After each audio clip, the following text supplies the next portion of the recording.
Hello guys, இன்னைக்கு நம்ம இந்த வீடியோவில் எதை பற்றி பேச போகிறோம் அப்படின்னு பார்த்தீங்கன்னா, நம்ம மூக்குத்தி அம்மன் பாட்டு வந்து 2020 ரிலீஸ் ஆயிருந்துச்சு. அண்ட் அந்த படத்தை வந்து ஆர்ஜே பாலாஜி டைரக்ட் பண்ணியிருந்தாரு.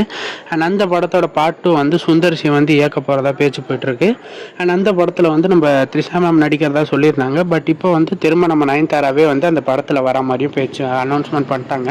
அண்ட் அந்த படத்தோட பாட்டு வந்து எப்பயோ எடுக்க போகிறதா வந்து 2023 சொல்லியிருந்தாங்க. பட் அதோட டிலே வந்து கொஞ்சம் ப்ரொடியூசர் கிடைக்காததுனால தான் அந்த படத்தோட டிலே வந்து ரொம்ப ஆயிடுச்சு. ஸோ இந்த வீடியோவில் இதை பற்றி தான் பேச போகிறோம். அண்ட் இந்த படத்தை அந்த மூக்குத்தி அம்மன் 2 பற்றின பயங்கரமான ஒரு அப்டேட் ஒன்று கிடச்சிருக்கு. ஸோ வீடியோவை கடைசி வரைக்கும் பாருங்கள், என்ன அப்டேட்டுன்றதை சொல்கிறேன். அண்ட் மறக்காமல் என் சேனலை சப்ஸ்கிரைப் பண்ணிக்கோங்க. அண்ட் வாங்க வீடியோக்குள்ளே போகலாம்.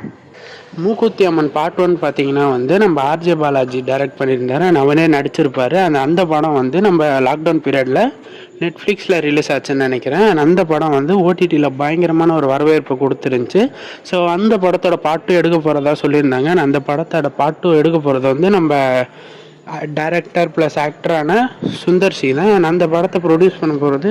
அண்ட் இந்த படத்தில் கிடச்ச அப்டேட் என்ன அப்படின்னு பார்த்தீங்கன்னா வந்து நம்ம வில்லன் ரோலுக்கு வந்து நம்ம அருண் விஜய் ப்ளே பண்ண போகிறதா சொல்லியிருந்தாங்க. அண்ட் அது எந்த அளவுக்கு இன்னும் கன்ஃபார்ம்னு சொல்லலை. பட் அஃபிஷியலாக இன்னும் கன்ஃபார்ம் பண்ணல. கன்ஃபார்ம் ஆச்சுன்னா நெக்ஸ்ட் வீடியோவில் என்ன அப்படின்றத சொல்கிறேன். Thank you guys.